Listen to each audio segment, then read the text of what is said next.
fantastic Poppy here. Oh, yes. In the past few days. And it can definitely prove a problem. Lorlo's been going back to Gnar quite a bit here, so he may just harken back to his big play on the little guy. It's a bummer, because Lorlo was always a Riven player in solo queue. I've played with his Riven, and he won the game by himself. He's an incredibly mechanically skilled player, and they keep throwing him on Gnar for the team because they already have Dardoch, Phoenix, and Piglet who want gold. If you put a fourth member on this team who needs gold, then your resources are just spread out too much. But I want to see Lorlo, and this might be the game to do it, play a carry top laner up against solo. Why not? A lot of top laners have been going in that direction, not just the Gnar, playing more Fioras, I should say, and bigger damage dealers, like that Gangplank we just saw last game, but will be banned out. No more 100%. With a Lulu, yeah, no 100% on the bans. He gets a pick. We'll see what the last ban is here from Team Liquid. Time runs out. It is the Rise. And what does Fox prioritize? They have a lot of switch-ups. Do they stick with somebody on the team, or do they feel comfortable in saying we can prioritize maybe a Kench, flex that, and solo might be able to do something? Exactly. I think Tom Kench is the one that you pick here and you flex it. It's such a powerful pick. And TL, they'll probably snatch that up in their first round if you don't take it. They might even go Kench Alistar and get mad at another playmaker. But if they don't go for that, they could pick up Corki early. They could pick up a flex. I think it's very intelligent to pick up a flex very early on in your draft, so they don't know where it's going. If you pick it last, then, of course, it's already given away. So I guess it's kind of redundant that you pick a flex first. This is true. Taking their time, that's for sure. Yeah. It is going to be the Kench. I'm sure they had that on the list. They were just exhausting all possibilities that they could have gone through. The Kench still sat at the top. Well, there's so many champions right now that people really want to ban out, and it differs from each region that you sit there and you go, okay, which one did they leave up this time? Do we want to play Trundle here? Or, right. No, wait, you got Tom Kench. Oh, they left Tom Kench. Oh, man. And this pick leaves up a Piglet Callista if he wants to get that. They can also decide to take something else. Elise, that first not first, but a top-tier jungler. And we have Alistar as well being locked in. We've seen a lot of that with the Windspeaker's Blessing going through. All those heals and MR armor, it's not too bad. Yeah, hearing a lot of different things about this Alistar. People were running Thunderlords and people were running in solo queue, and then you run Bond of Stone and just take some damage for the other person. You soak it up. Now people are moving towards the Windspeakers because they're saying, oh, well, if I'm soaking up another person's damage, why don't I just give people resistances so that they can take more damage themselves? You have AoE. Not too shabby in that sense, and we will see that being played over. So Dardoch does get his, I say his Elise, but definitely very formidable on that in the early game. He will add pressure to just about every lane in the game. What can Fox kind of deter that with here? Early game aggression of their own a bit, and Alessandra keeps the flex going, really, for what the picks they have here. Yeah, you don't know where Tom Kench or Lissandra will be going if they do lock those two in. But I do want to jump over back to the TL squad while they're figuring this out on Fox's side, that they picked for both of their academy guys, both their shot callers, both their vocal members here. That's good. So that they have the engage, but they also have pick. Matt. And it's kind of the center points of the team. So Matt now has, once again, the ability to engage these fights, and he's not on that Bard, so he's going to be able to be a frontliner this time.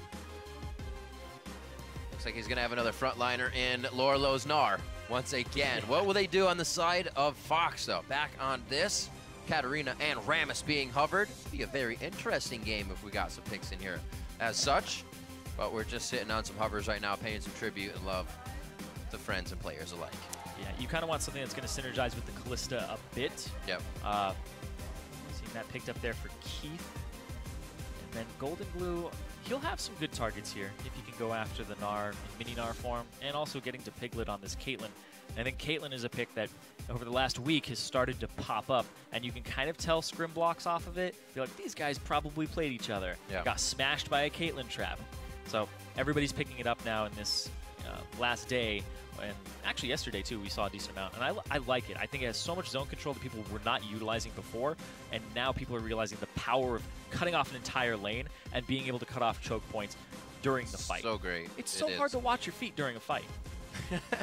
You're watching the other guy. Or you think you can just make it around it. You'd be like, I've done this before. I've seen this gap. I can make it. And then you just get locked up and take a nice headshot to the face. It's the worst. What will they reply with? After seeing a Rek'Sai and a Janna picked up here, it's going to be Grigny on that Rek'Sai, so we'll see his first play on that champion. And Solos looks like he's going to be getting that Tom Kench. Golden Glue on that list mid. What do you have here, Phoenix? really still trying to make plays. We saw the desperation with his Orianna Flash ultimate in the previous game, and he feels like he needs to make plays. So going to pick a champion that can do that. Yeah, Phoenix. I'd like to see him on maybe a Victor in this composition. If he goes with this, then they could use some wave clear, right? They still have that Peacemaker, but it's not going to do a ton. Okay. Will it be the cast? Actually, it is locked in. So with a team that wants to kind of throw people into you and still engage, it looks like it'll be a great pickup. Yeah, but when you pick Cassiopeia, it's usually for kiting backwards. So then they'll be in this position where they're just trying to get away.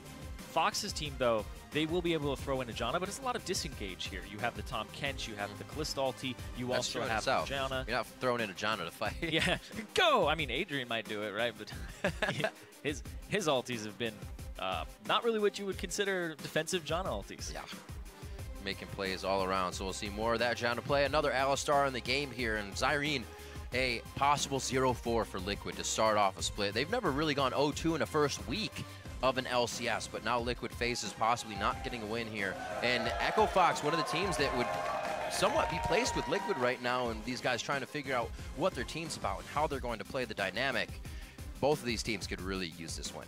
Yes, both desperately need this win to start climbing up the standings. And you talked about Liquid. They've never gone 2-0 at the start, really. They finished last season 0-2 first. But yes. Oh, 0-2, yes. They went 2-0 at the start of last season. I got myself confused, but still, they ended first place during the regular season last split. So this is just polar opposite for them. There's some rebuilding to do, but last year they also had a lot of rebuilding to do with Synergy when they brought on Piglet and Phoenix. Well, let's see. Is Team Liquid going to net their first win of the season, or is Echo Fox going to hit the hen house? Let us know by tweeting your predictions at LOL Esports with the hashtag FOXWin or hashtag TLWin. You know where to put those over on Twitter. We'll be back in just a few minutes to check them out. Right now, we are flying over to the Rift. We're going to zoom in. It's Echo Fox versus Liquid. We're into Game 4 of the day, and the players, they're on the Rift. A lot of new people to the LCS stage here. Solo and Brigney. And also, this is kind of the first time I saw Golden Glue not with like a worried face. He is so hyped to be here right now. He's ready. I've been hearing about it. Golden Glue on Ember is very motivated to get back in. And I was told that he's way better than the last time I saw him. So I'm anticipating a good game. The Glue's only getting stronger. I want to see what he does against Phoenix. Phoenix brought that cleanse to deal with it. All right. All right. Throwing some snakes, throwing some ice. See how it is. I love how it just becomes a schoolyard fight. It's just like, it's like, oh, he did that. Oh, no, he didn't. He did that. All right, Keith, he's heading down. Looks like he'll decide to back anyways. Actually, where is Big going? It doesn't look like they've really decided on what they want to do, and with what they've seen, it looks like Big and Keith may be hovering towards that top side here. Start on that. Start on that Gromp. Make sure that you're able to get that level advantage. But it is a lane where Alistar will take some harassment from the Janna, but he'll be able to heal it up. You will typically now take the heal level 1 and just try to sustain through the lane. You shove it a little bit with your passive, but also Piglet. Oh, there you go. He took the Q. So Matt might actually be looking for a WQ combo at level 2 if they're able to push it out very quickly. And I like this. You stand in the bush as Caitlyn, get those extra headshots. Get it up even more. Oh! Overkill. Also, refillable potion for Dardoch to Brigney's potions to start this one off, and just a regular start across the board. Besides the swap we have coming in, Tahm Kench going to be working with the corruption potion. And we'll see how this lane goes. Already the aggression within the first few seconds, and Noxious Blast getting that poison out is not too hard for Phoenix to keep the harass on. Yep. Phoenix, though, up against Golden Glue. Phoenix has not had the best of splits, and of course, TL has gotten off to a very rough start here at 0-3, possibly going 0-4 after this game. And they want to turn that around. And I feel like Phoenix and Piglet are both feeling the pressure as the carries of the team. Yeah. You could see Piglet after some of these games. There's a lot of emotion. He's like, I was playing so well, and we had them. Right. We had them. We were 5K up. We were winning these fights, and then it just got away from them. It's just so heart-wrenching when that happens in particular, because you won that game. It's not like you got crushed from the beginning and messed up in a lane It's swap. discouraging because those situations play on your mind as well. I got 2 kills in lane, you know, are we going to actually be able to push this one out, get to the base, make this work? A lot of teams have had, even last game we saw Cloud9, kind of that lax moment where everything pauses. There's a lot of inactivity, and that's where a team can really falter. It happens around that 20-minute mark once all the objectives are gone and that first line of turrets are out. Yeah, the game can be very rubber bandy right now in terms of you take minion waved turrets, you take turrets and your minion waves get buffed. Right. So the minion waves are going to be buffed against other minions, you get more. And they're going to constantly push. Right? The minions after you take the turrets are going to be able to push completely, so it's harder to freeze, and then that gold is just going to keep coming into the enemy base, and they're going to keep farming it, and it's going to be harder for you to get objectives, or harder for you to get farm, but you have objective control at that point. Yeah. And using that objective control is something that people, man, English is hard today. Something that people are not utilizing on teams is they're not using the objective control after they got the first few turrets. It's good. You're just excited. It was a good point. I know. It's just the energy. So a lot of the macro movement really hasn't been figured out by these new teams. They are switching shot callers or trying to divvy up where the early game calls go. It's also a new season, so a lot of people are still getting used to how much do I prioritize Rift Herald? Is it better to, could we get half damage on the turret versus a Rift Herald? Is that worth it? Can we come back and get it later? So there's a lot of tiny little micro things that will influence your decisions, and people are still figuring it out. Right now, the micro of CSing Phoenix the Golden Glue is a bit in Phoenix's lead. As we would see, though, that long-range harass isn't allowing Golden Glue to really get into range. Nice claw farm, though. And he will be back for his first one. Tracker's nice for Griggony. He's going to allow more vision for the team in that sense. And he's going to be hovering towards that bottom side to start getting a little more knowledge about what's happening on the side of Team Liquid. And Liquid going for the reverse part of the lane swap. And well, Dardoch looking for a gank here onto Golden Glue. No TP used to get back. But this minion wave is right in front of the turret, and he wants to be able to make it crash against the turret. Phoenix is just going to hold it. Nice. So this will actually push towards Phoenix, and Golden Glue is pretty much out of lane. Yeah, he just teleported back, too. So now he has to be sure that he stays careful, because it's Flash next. I mean, he can claw to a good situation, but look how many resources they're actually putting here, Zyrene, as they start to hover that top side of the mid lane. Whew, that could have been a bad situation for Golden Glue. It doesn't look like it's just over yet, as we're taking a look here at the Mastery Keystones. They're so colorful. I know. Like the first time ever. Deathfire Touch? That thing exists. But yeah, I think this is the first time we haven't seen just boom, Thunderlords everywhere. Across the board. Some more Windspeaker's Blessing as well. Shout out to the graphics team. Boom. It looks good. Yeah. That's right. Cheers from the crowd. Everybody's like, one day they will all look like that when Masteries are balanced, and Keystones are definitely in a better spot. You see everybody using the right ones. So it looks like it's going to be that Abyssal Scepter coming in for Golden Glue first off of what he had on his back there. And if things have just been playing out, no real aggression. The lane swap has kept the junglers quiet for now. Dardoch did try something middle, but still not really they have not been seen by opposing teams. This right now is quite good for Phoenix. Phoenix has a 10 CS farm advantage right now. He's had pressure on his lane in terms of the minion wave is near his turret. He's been able to freeze it. But if Cassiopeia is winning lane, then that's really bad for the rest of the enemy team. Because Cassiopeia's damage output when she shows up to these fights and when she shows up mid-game, if you're sitting there going, why does she have so many stacks? Why does she have these items already? Why has she already gotten to the Archangel staff? And it just ends up being a very large amount of damage that you don't account for. It's just that, it's that whole check, right? Because I've been laning bottom the whole game, and I get hit by a Noxious Blast. It's like, wait, how does he have that much gold? And then you get chunked out. It's not easy, especially with the passives. He just hit that 100 tick, so you're going to get a little bit more ability power out of that. Phoenix is definitely looking to be in a good spot right now. Tier stacking up for him. Still has about a 10 CS lead. And Lucidity boost very early for Dardoch. He did nothing else. Straight Lucidity boost buying that first back. I usually see that on Rengars, where you want to get 6 and then constantly go into these lanes and blow them up. But, I mean, it's not going to get too much. But ooh! He hasn't attacked anything yet. Don't attack anything! Aggro! Okay, he's okay. That could have been a real sticky situation. Good thing Kalista's got the hops, because those minions would not have made for an easy path out of that situation. This is a really good push for Fox, because Fox caught them off guard. Piglet is shoving bottom, and they do have a TP up for solo. So if they're able to actually come out of this okay, after this dive, let's see. I don't know if it's going to be okay. Dardoch goes up, Dardoch goes down. Matt's gonna be the next one. That's 2 picked up by Keith, actually. Remember that Callista was left up in the Elise and Alistar pick, so it went back to Fox, and Echo Fox is using it fantastically right now. They get out with those assists, and everybody got to participate in that little engage. That's 2 for 0, and they get the turret. So Fox, with a great play there, put themselves up 2K gold. And Piglet, I don't think he has time to actually take this turret. It won't be enough. Being seen there, they'll have a little bit vision on the exit. Those two would have taken it. No.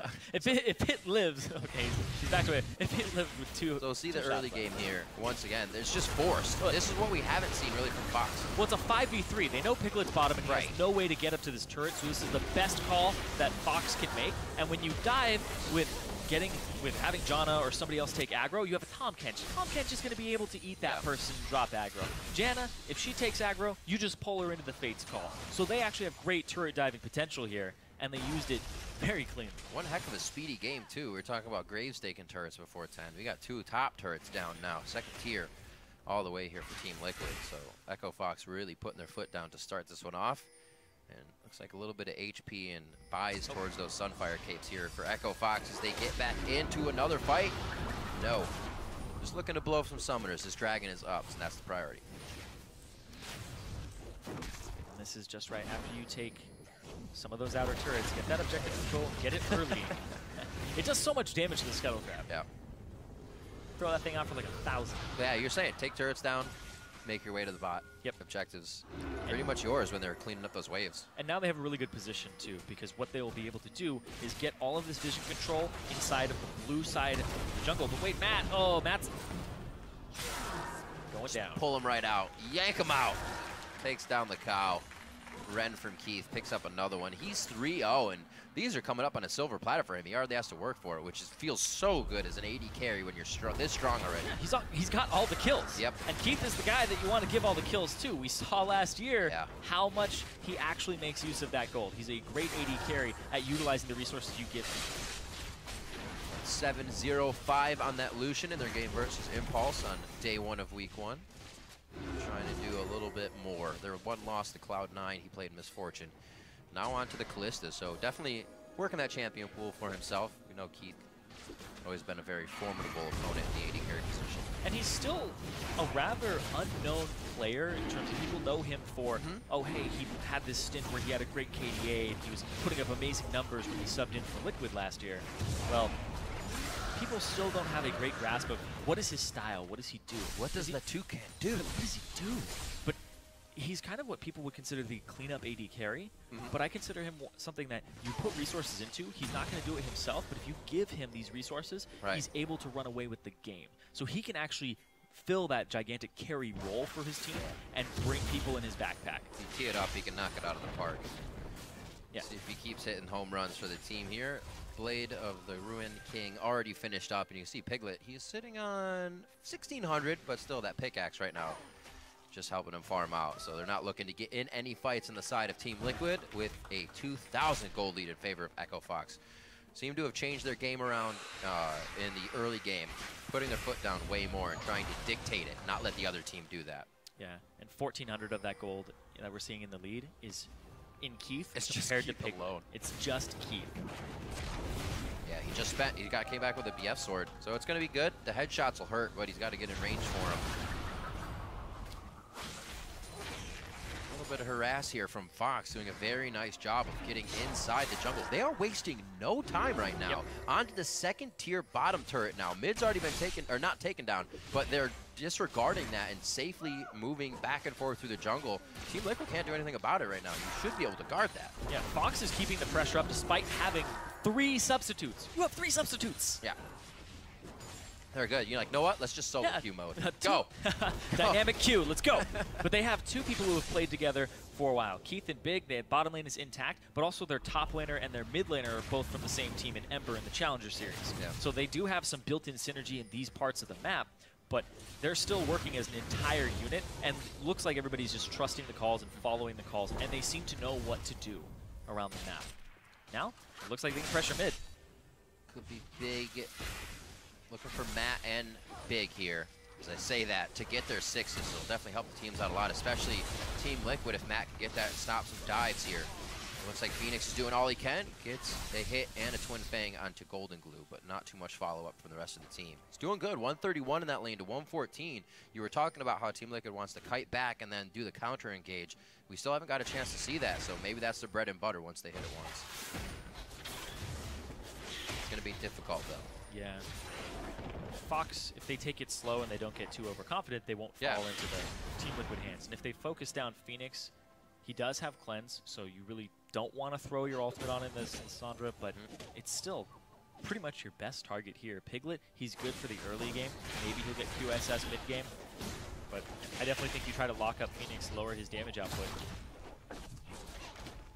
So Liquid goes for the calls. They say, let's take Herald. It seems like Big is still communicating with the team that we take this bot lane. They're going to hear the Herald goes down.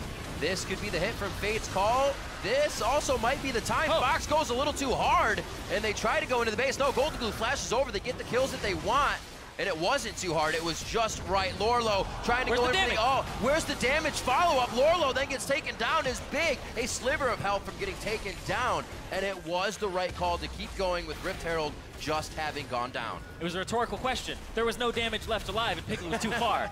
So that Gnar ultimate, Lorlo, I mean, I guess he's just showing, you know what, I do play a really mean Gnar. It's just they need to be on the same page. That TP play coming through, they have double TP on the side of Fox, and they're using it really well. You're going to see right here, the pings come out, double TP behind them.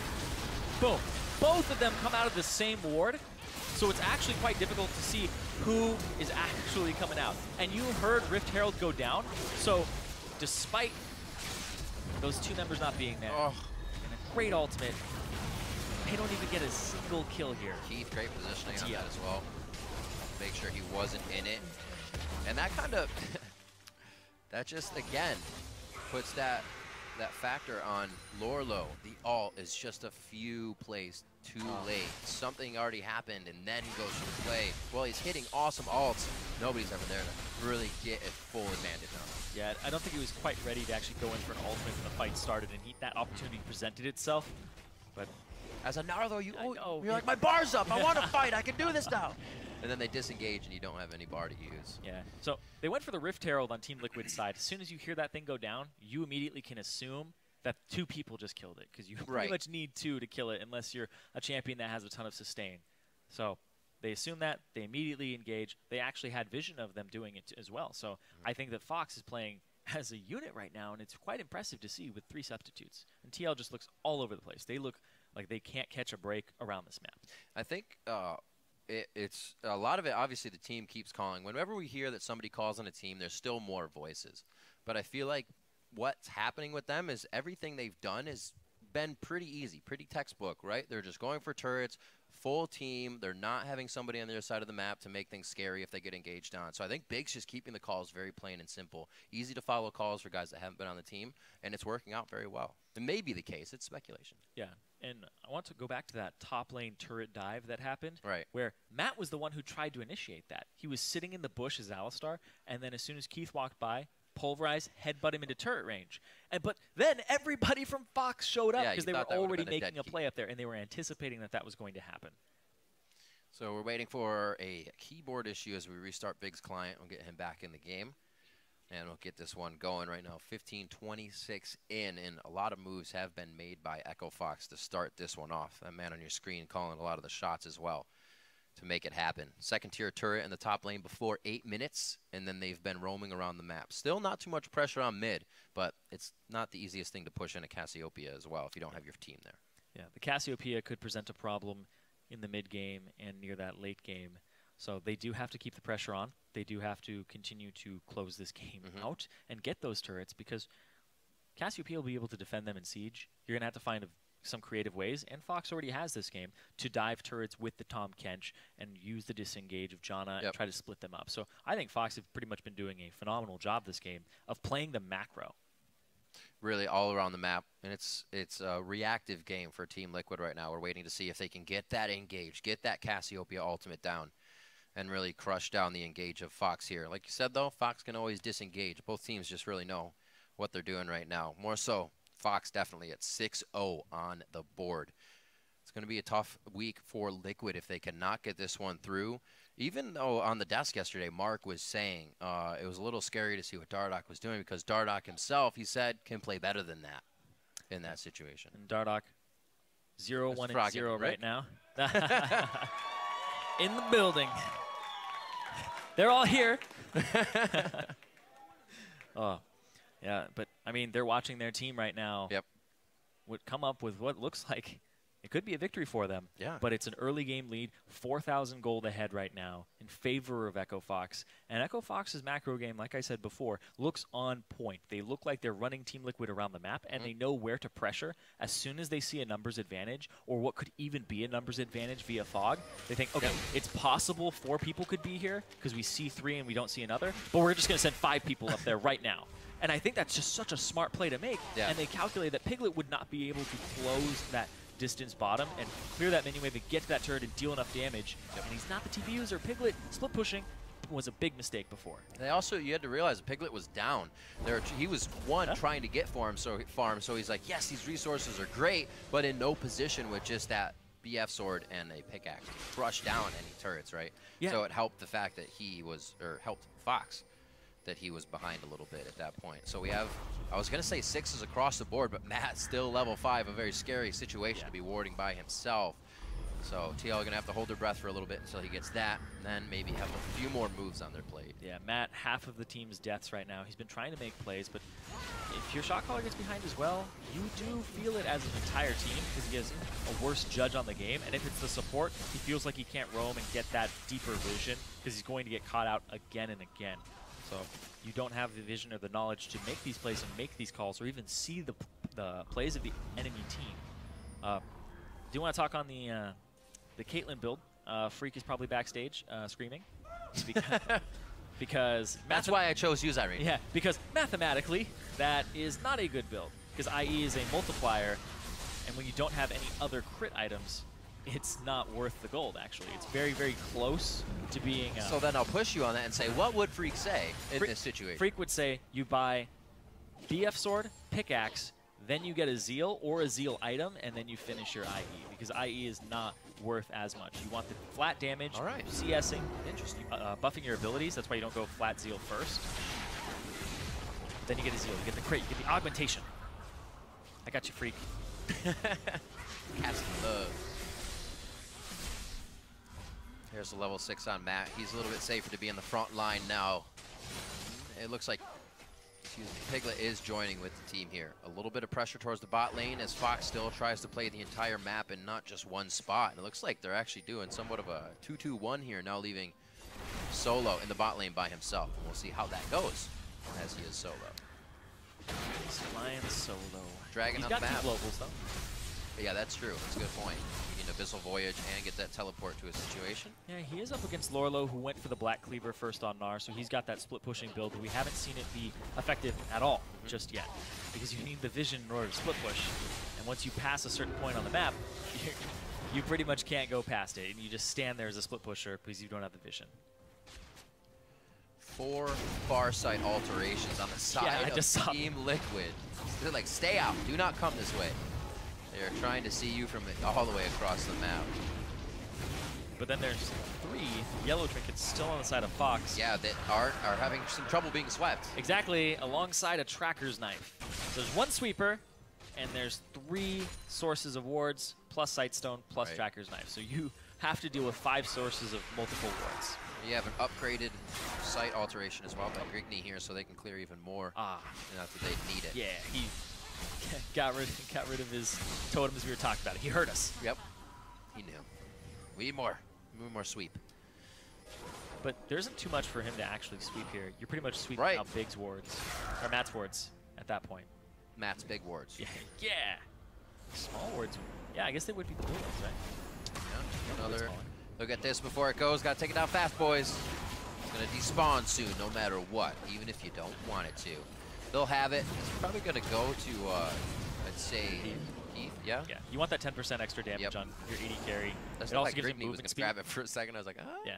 It also gives him movement speed. It's not too helpful for Kalista, but in the middle of a fight, but it's everything helps, right? The extra damage is insane. The possible plays are inching closer and closer if they can find the one member. Distortion boots now for Matt for some lower cooldowns on those summoners. Headbutt pulverized flashes. Hopefully get them somewhere they really want to be. But it's going to be hard to find it. Like we said, these guys want to kind of peel back before they find their engage. A little disjointed. Yeah, you're seeing a lot of Alistars rush Distortion rather early, and it's mostly because WQ, the headbutt pulverized, isn't as reliable as it was before since the reduction of the speed of the headbutt. So a lot of people are relying on the flash pulverize now, and then the headbutt backwards.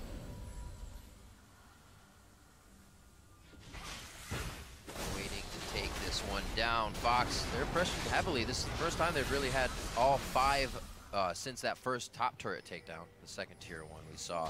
They've been having Solo in the bot lane. He actually was going to go bot. Big calls him back towards that top side. Looks like they want all the pressure onto Matt. Won't be able to get an ultimate out of him. He wants to go. Fox is doing a great job of working around the map. They're just slowly hook, line, and sinkering Liquid out of their base into positions they want them, and then able to get the fights.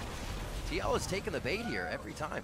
Oh, and Dardoch just gets destroyed, and they're going to be able to take this mid turret, have these puffed up minions, but they could have more in their sights after this as well. They are just playing, like you said, fast and loose. They're just running up there. Keith pulls the trigger, 5-0-1. He's only missed out on 1 kill in this game. There's the QSS. Make sure that he doesn't take too much damage from Phoenix. And that's bad, because when you have, well, that's bad for Phoenix. Not bad for Keith. Smart by Keith. Phoenix, you hit these spikes. You expect yourself to do a certain amount of damage, and when the Kalista has MR, a way to get out of your stun, and also lifesteal, you're pretty much not going to be able to kill him unless other people are jumping on him as well, and it becomes rather rough for you. You can also QSS a poison and make the E go on a longer cooldown. That's true. That really hurts the Cassiopeia. Usually you're looking per poison about 3 fangs, but once you miss it, you basically lose all of your DPS. Not where a Cassiopeia wants to be in the middle of a fight, that's for sure. Yeah, you need that cooldown. So, look at 22 minutes on the clock. Going to be a little priority on vision around the Baron. It'd be quite risky to do here, but they would nicely be able to pull Team Liquid into a spot, blow some summoners, and have them a disadvantageous fight. TL, not a single kill just yet for this team. They could lose this game without picking up anything, despite this being the team that wanted to skirmish over and over and over again in the previous games, and at least trade kills back and forth, but they haven't had the luxury this game. Yeah, no kills have been traded. Yeah, the kills have been stolen. they've been bullied out of these kills. And I said before, pretty impressed by the fact that Echo Fox is not letting up here. They're not really giving Liquid a time to breathe. Like you said, once you get those turrets, your minions become stronger, you get more push, the other team's going to soak up those resources. But it has not been easy to soak anything up for Liquid here with Echo Fox in their face all the time. And playing the map becomes difficult at this point when you're pushing, because you need an abundance of wards, and what they've done is they've allocated a lot towards the Baron now, so there's pressure around that area, and it's only 23 minutes in, right? And I think this is the best play that they can do, because you can always threaten just starting up the Baron and doing it. And Keith, he has a lot of damage output at this point in the game, and you pretty much don't risk it getting stolen away when you have a Kalista. So it's like it's going to be Baron time. Spooky ghosts go out. And chill on to Dardoch. He'll be quite far away. The far side wards or totems are going in. But that's exactly what Fox wanted, just somebody to step out of line and try to get the pick. It's actually going to be, looks a little hard for Fox to break that final inhibitor line if they don't get these picks. Yeah. Because they're just going to stand toe-to-toe with Liquid and wave clearing. You don't really have a long-range comp, not able to really siege the turrets. Yeah. Pretty much just throw Lissandra Qs across them, and then Kalista tries to hit it with the 550 range, so that puts them at risk for getting poked out by Phoenix. So doing damage to these turrets is going to be very difficult for Fox. They're looking for a split push situation, or to buff themselves up with a Baron, or just dive and kill them, then take the turret. Oh, Piglet. You are so dangerous. I was just helping. He's got a little Dardoch help, though. He should be all right. Nobody at that point, you would hope, is still sitting in the top side of your jungle after not seeing them for so long. But you never know. It's a good way to play, is always think that somebody's in the brush next to you. Dragon up right now. Looks like Rigne and Solo are going to head towards that and pick it up. Make sure they have control on both sides of the map. And I like like this because if you only put this many people at Dragon, you don't give up all the pink ward control you have on the top side of the map. You see Keith and Big are hovering around that area trying to protect the vision that they have for themselves. Because if this just gets cleared out for the Dragon, it's multiple minutes worth of work, and then you have to go get it back. It just feels bad. But we do see Phoenix's build actually coming online at this point. He has the Seraph's Embrace. And Alacrity as well.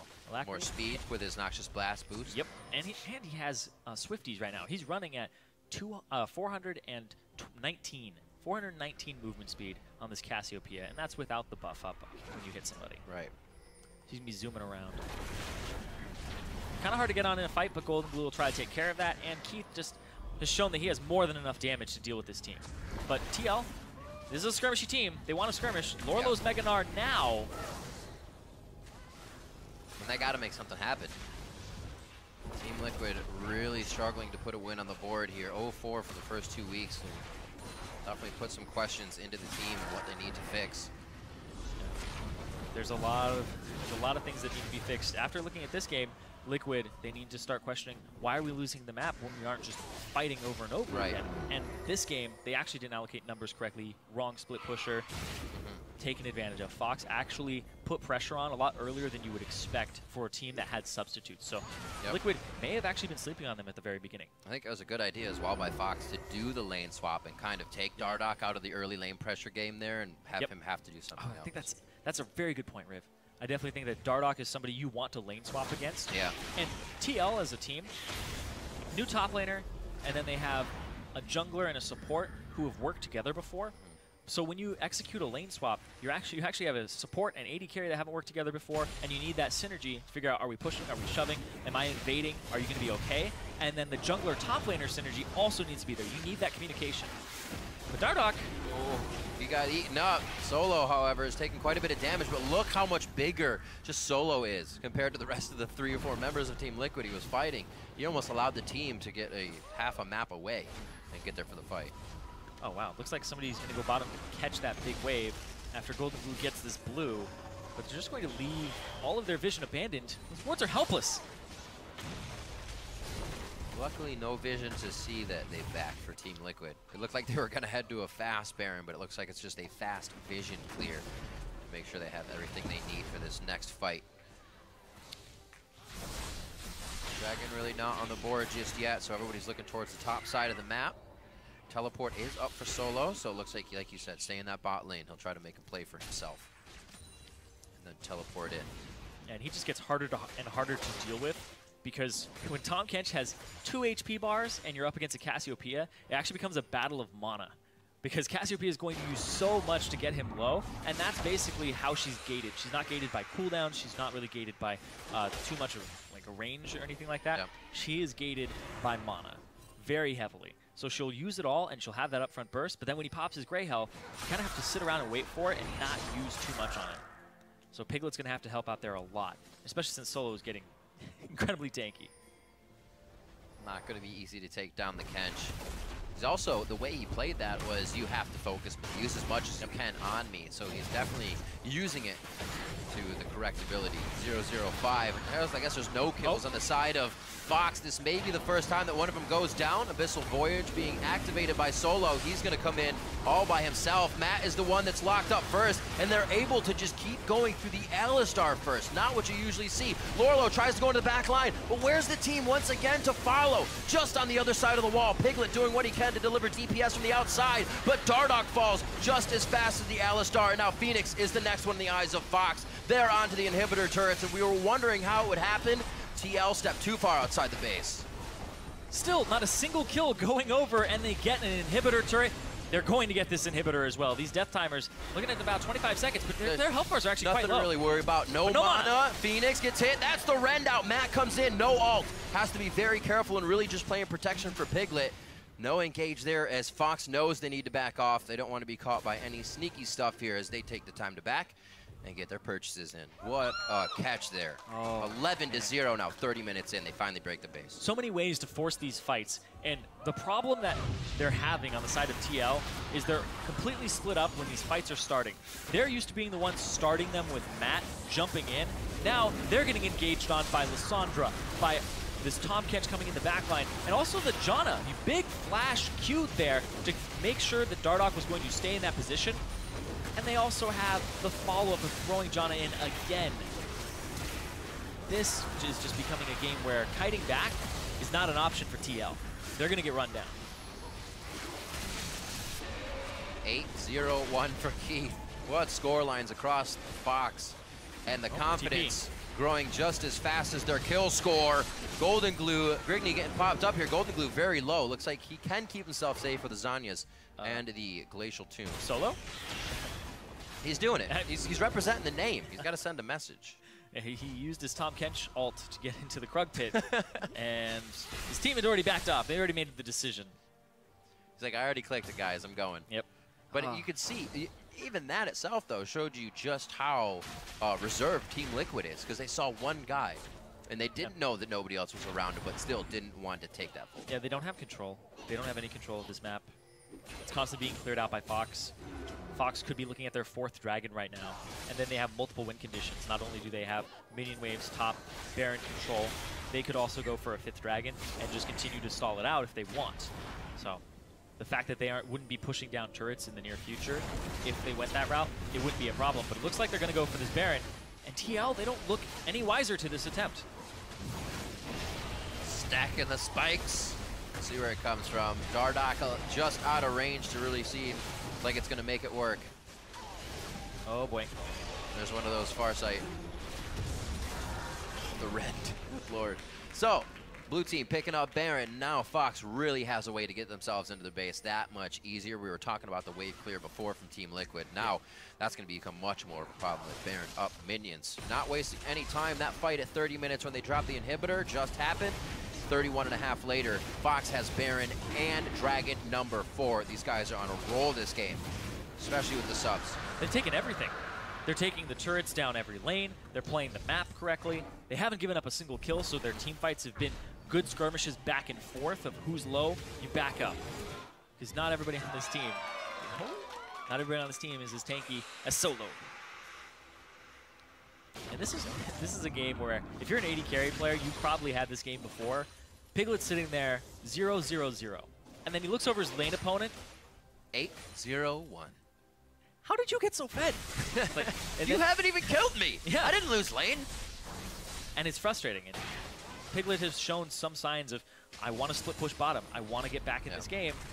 But Keith is just so far ahead of him now in gold and resources that even a duel doesn't matter. And for Piglet, positioning becomes so much harder because your shots aren't doing as much damage as you want. You're fighting back more than you're actually able to stand still and auto attack.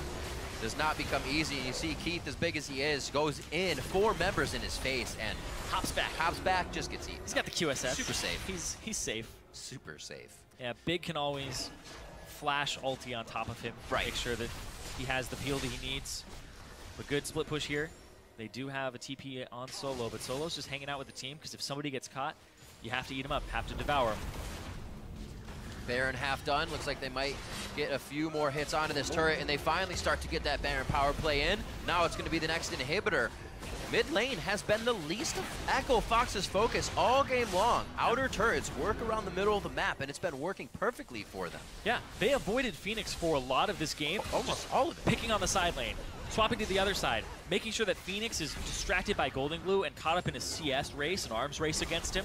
But everybody else was getting powerful off of destroying the other members. Crazy to see a sub-team putting up these kind of numbers as well. Golden Glue making his way back to the stage. 2-0-4, having a pretty great game for himself. Yeah. Only down in CS a little bit, once had the lead this game, but it has been Phoenix cleaning up all this CS that Echo Fox is putting in their pockets. Is it going to be enough, though, to put Team Liquid in a position to stop this bleeding? It is not looking good. 11-0.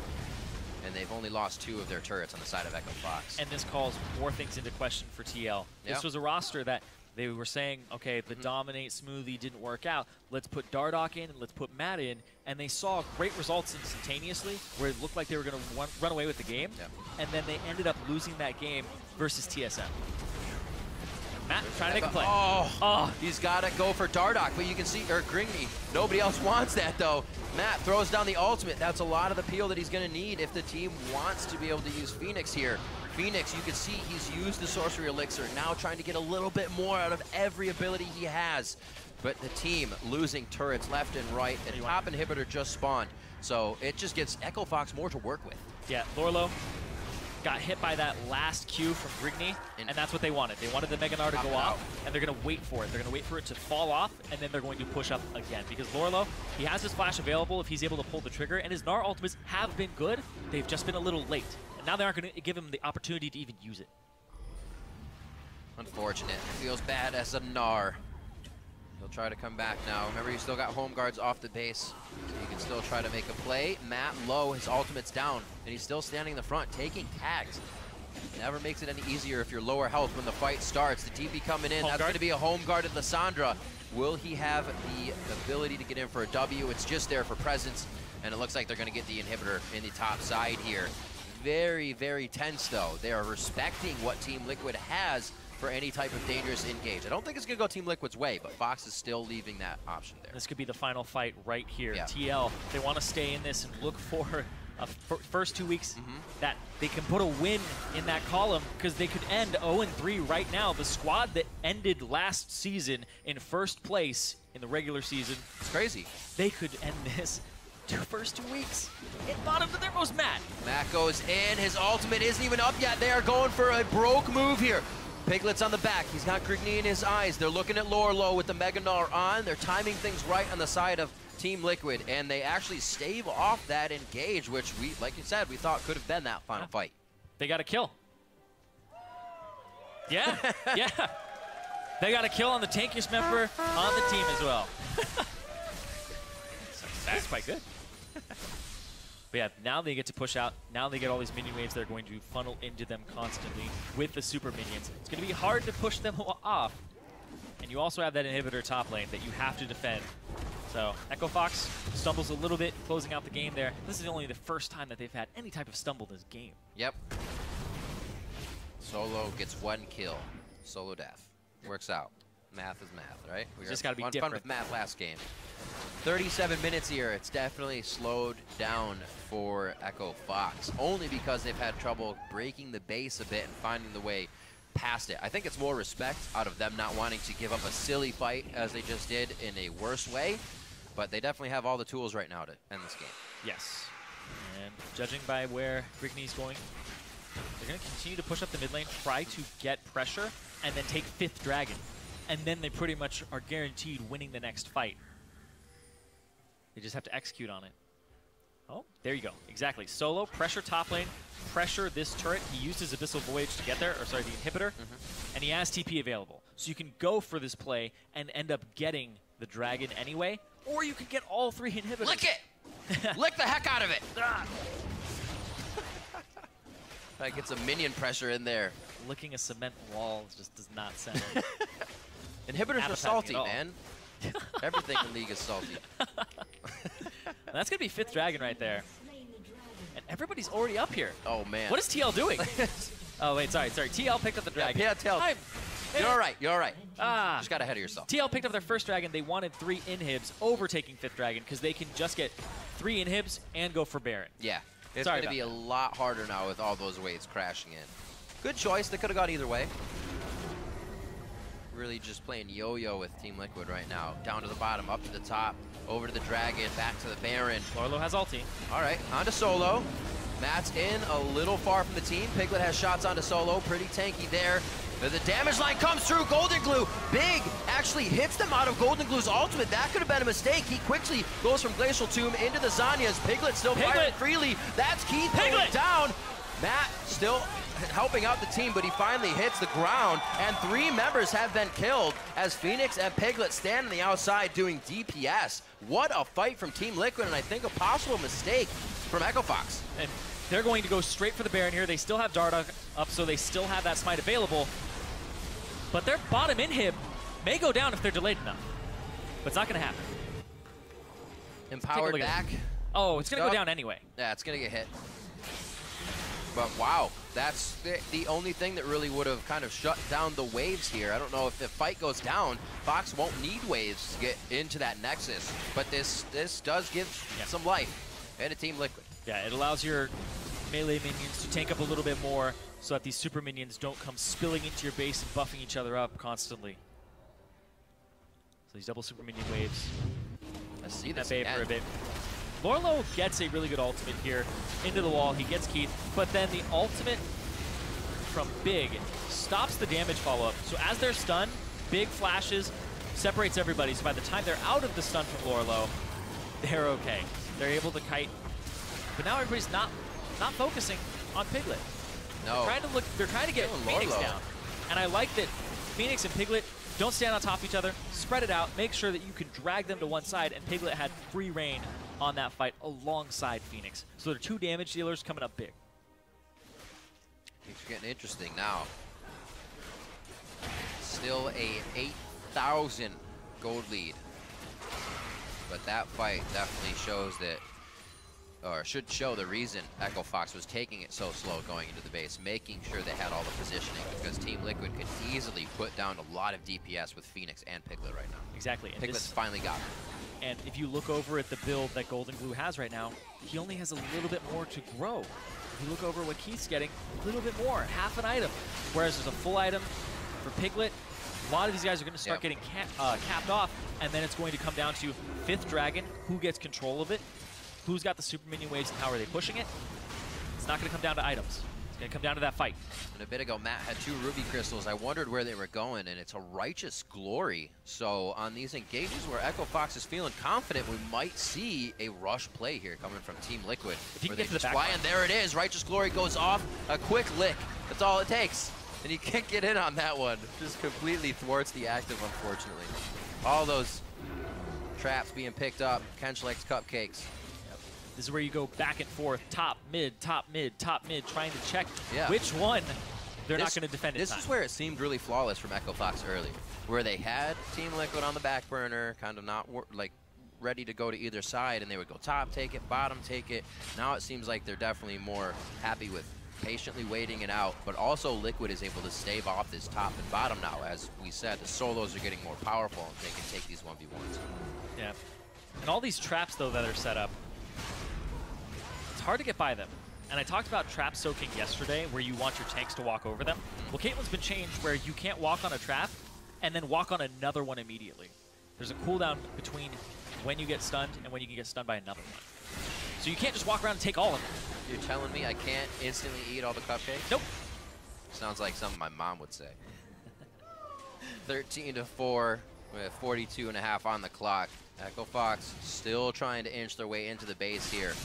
And like we said before, it's looking quite scary for Team Liquid as they look to figure out where they can go with the dynamic of their team in this season. Yeah. It does not bode well that a lot of their games have gone long. A lot of their games have gotten to the point where they're just coming down to these team fights. And they've been losing the late game team fights based on history. Got him. But Echo Fox, with 3 substitutes, have taken them to this limit. Yep. They've gotten all 3 inhibitors before. There's 1 up, so it's saving them from those double waves, but it's 1 minute until that dragon comes up, and that would be Thin Dragon for Fox. I'm really surprised none of these wards, since they've been altered, have changed. Or trinkets on the side of Team Liquid. Still the 4 Farsight, and still the sweeper for Matt. Yep.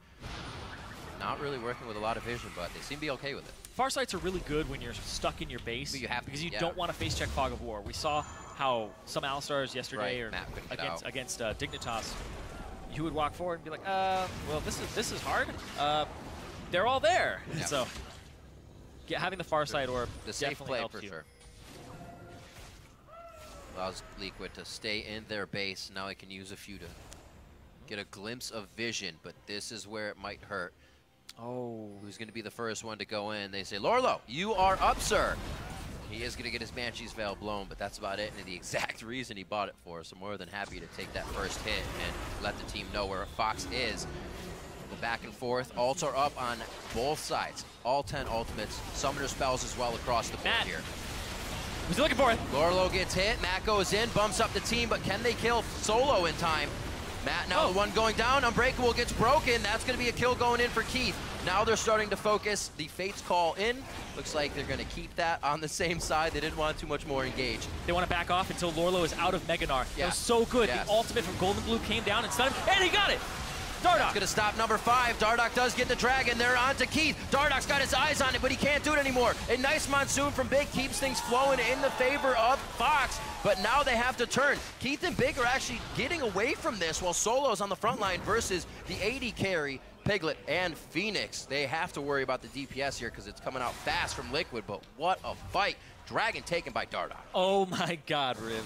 This game's gonna go on even longer. They delayed the 5th dragon, and they're coming up with wins in these team fights. Team Liquid, their damage dealers are not getting piled on fast enough, and there was a really good play there from Golden Glue to stop Lorlo, and the mindset is right. Watch Lorlo here. Oh wait, this is actually after it.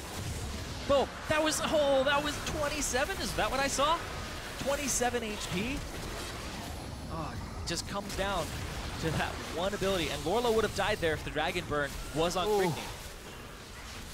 And Dardoch may have died as well.